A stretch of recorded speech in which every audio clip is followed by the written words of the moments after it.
Amigos, nosotros continuamos con más de paréntesis y en nuestra sección de entrevista tenemos una invitada especial que nos visita desde otro estado. Se trata de Carmen Dávila, quien es una abogada y también artesana. Bienvenida, Carmen.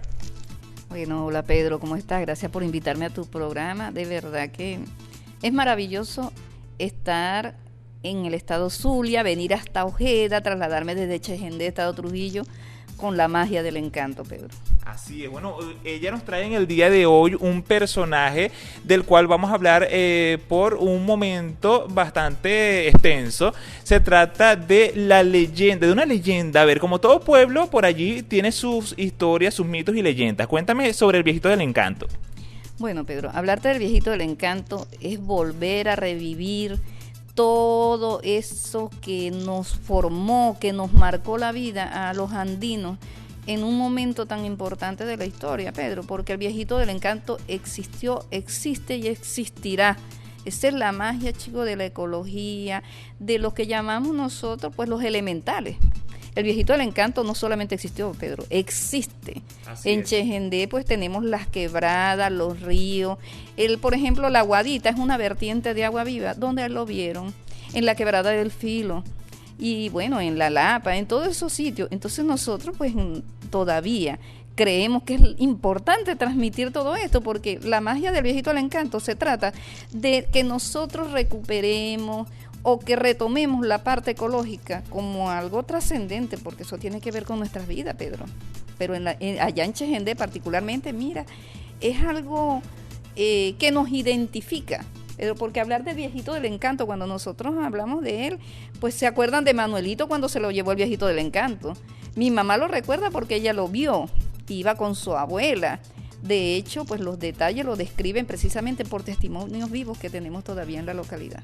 Así es, Carmen. Bueno, y yo, como te estaba comentando tras cámaras, yo creo en estas leyendas o en estos mitos, ya que, bueno, mi familia es de la Sierra de Falcón y allá se veía mucho, bueno, allá lo llamaban lo que son duendes. Aquí, bueno, de tu tierra, lo que es el viejito del encanto.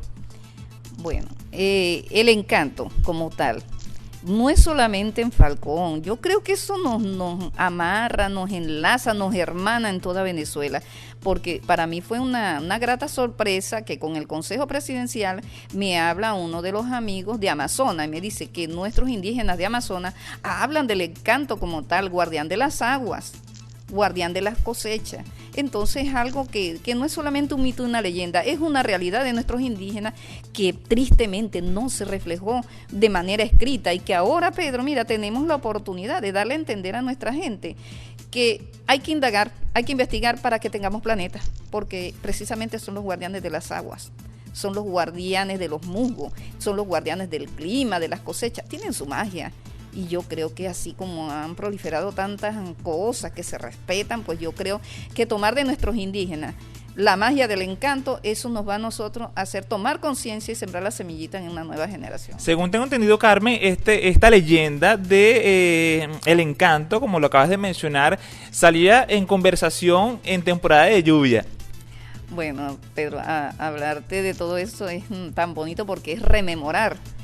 Yo vengo de una familia andina, de hecho, mi abuelo Jesús Peña, el indio Jesús Peña, mi abuela la Negra Tocha, pero mis abuelos por parte de padre tenían la primera y única fábrica de chimó en Chejendé, de tal manera que ahí se reunía mucha gente, y el tema de conversación precisamente era hablar del viejito del encanto, donde nosotros nos decían, estábamos muy pequeños, mira, hay mucha neblina, lluvia, cuando hay neblina el viejito del encanto está cerca, y cuidado se lleva alguno de los niños. Ese era el tema de conversación, y eso nos educaba a nosotros que teníamos que ser cuidadosos. De hecho, la siembra del conuco, de las chaguas de los abuelos, la hacían respetando las orillas de las quebradas y los ríos que habían allí, porque ya se están secando, digo habían porque se están secando, quedan muy poco, y decían, siempre pasaba el viejito del encanto, y una de las frases que recuerdan ellos, hagan ustedes lo suyo que yo me encargo de lo mío. El viejito del encanto tomaba parte de esa cosecha, un poquito de acá, de hecho aquí lo traigo identificado con el maíz amarillo en su vamos a decir, respaldo, porque él trae un saquito con maíz amarillo, porque él quitaba y era lo que ofrendaba, y esas ofrendas se encontraban en las piedras Ahí está la cosa, en las piedras cerca de las orillas de los ríos, ofrendaba a la Pachamama, a la madre naturaleza, a los dioses como tal. Yo digo, bueno, nuestro Padre amado, porque nosotros creemos en Dios. Pero por ahí ya nuestros indígenas venían diciendo, cuidemos la ecología, cuidemos la naturaleza. Y esa enseñanza queremos transmitírsela. ¿Tú crees que el viejito del encanto o los encantos han existido desde siempre? Han existido desde siempre. De hecho, cuando yo tenía eso de 10, 11 años de edad, por ahí va la cosa, en ese ámbito de medio rebeldía y la niñez, la inocencia, ¿no? Nos metimos a la Cueva del Encanto para ver qué tan verdad era la cuestión. Mira, viví la experiencia más, me marcó, Pedro, porque sí, al entrar, que entramos a Gatas, hay una sala redondeada, totalmente redondeada, unas pinturas ahí rupestres, y me sorprendió que dejando a la espalda una entrada tan redondeada, arqueada, tenía de frente una exactamente igual como la que estaba dejando. Ahí caminamos a Gatas nuevamente y salimos en otra sala redondeada, pero con 3 entradas diferentes, iguales a la que estábamos dejando. Ahí entra la confusión del laberinto. Okay. Entonces decidimos entrar hacia la derecha y bueno, como yo no conocía de serpientes, lo que me encuentro es un nido de culebras cazadoras. Ay, Dios mío. Y bueno, y salimos en una confusión muy grande. Habíamos creo que 14 muchachos, 14, 15, entre muchachas y muchachos, que ya estábamos entrando al liceo. Y la Cueva del Encanto existió y sí vivieron, porque también la hermana de mi mamá, en aquel tiempo no la habían saqueado, disculpa que utilice la palabra, pero se llevaron vasijas, se llevaron detalles que tenían allí, entonces eran indígenas o es una población de los encantos, viejitos del encanto, porque creemos que el chamán o el más sabio de ellos era el que salía con su bastón, que lo identificaba, ¿verdad? Con autoridad. Entonces era el que veían, pero no necesariamente tenía que ser todos viejitos, sino que el más sabio era el que salía, y ese fue el que vieron, y ese es el que recordamos y tratamos de proyectarlo en las imágenes que estamos construyendo. ¿En qué te basaste tú a la hora de realizar el modelo, el diseño del encanto? Bueno, cuando regreso a Trujillo hace 4 años, ¿verdad? Regreso por la enfermedad de mi papá, y entonces le digo a mamá, vamos a retomar el encanto, mamá, porque yo veo que aquí hay mucha sequía. Creo que la fábrica que instalaron por acá cerca, toda esa contaminación, yo veo que no están floreciendo las plantas como antes, ni la tierra se siente igual. Me dice ella, es que el viejito del encanto ya casi no se ve, ni se siente, no sé qué está pasando. Pero usted va a hacer algo del viejito del encanto. Sí, mamá, lo voy a pintar y voy a hacer las primeras artesanías, porque algo tiene que identificar a los pueblos, y yo creo que aquí esto es mágico. Y comenzamos, mira, la primera construcción, cuando yo fabrico el viejito del encanto, me dice, no, lo que le falta es que le ponga lo de Robin Hood, porque parece un duende de esos que pintan por ahí. Él no era así. Y yo le digo, bueno, ¿y cómo era? No, con el sombrero más grande y colorido. Él parecía que le ponía musgo, líquenes por ahí por la cabeza, y hasta fruta le pondría porque los pajaritos estaban por donde él estaba. Él era mágico. Y yo le digo, ¿pero cómo era? No, hazle el sombrero más grande.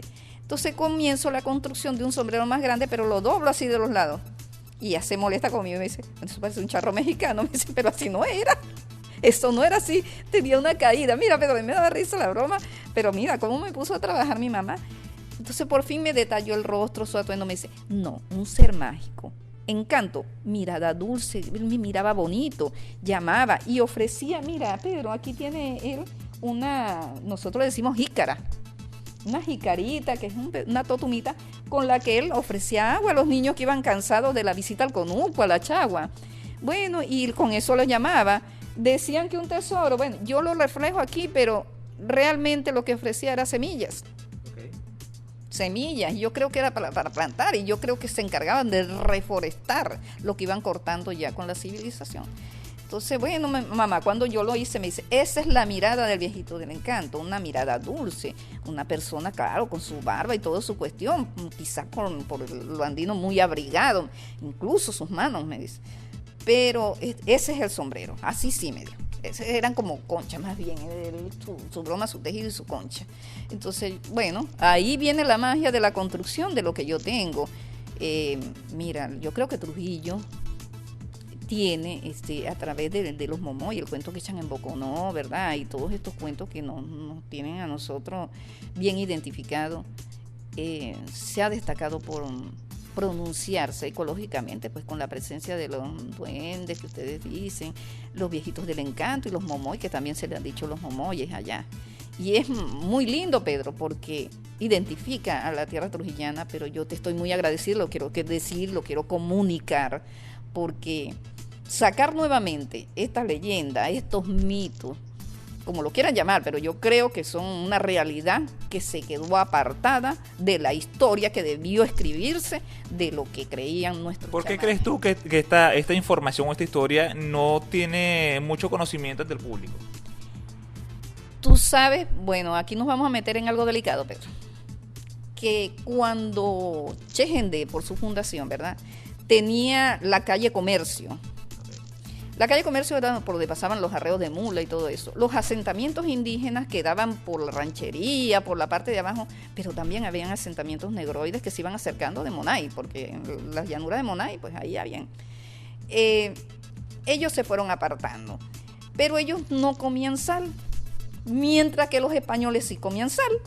Y decían que ellos eran brujos, que los viejitos, que los indígenas, que los que estaban ahí eran brujos. Ellos no les importaba para nada que esto se fuera divulgando, al contrario, ¿no? Los iban apartando, los iban esclavizando, de hecho se fueron escondiendo. Yo creo que por ahí es que va la cosa, pero esto no se escribió, no se publicó, pero ni siquiera los cronistas. Los cronistas, yo actualmente les discuto en algo y sí tengo que decirlo, porque estos asentamientos, era como decir, la clase alta vive en la calle arriba, que eran los de la calle Comercio, pero la clase de abajo eran los tiznados, porque incluso hubo una guerra en aquellos tiempos. Bueno, esta historia no se cuenta dentro de la cronología de Chejendé. Estas historias se han mantenido allí ocultas. ¿Cuál es la razón? Pero yo me las pregunto, pero yo creo que debe ser más religiosa, más de poder que de otra cosa, pero es la realidad que no queremos que se pierda y que se informe. Así es. Bueno, nosotros vamos a hacer una pausa comercial. Ya en la próxima parte continuaremos conversando con Carmen Dávila y el viejito del encanto.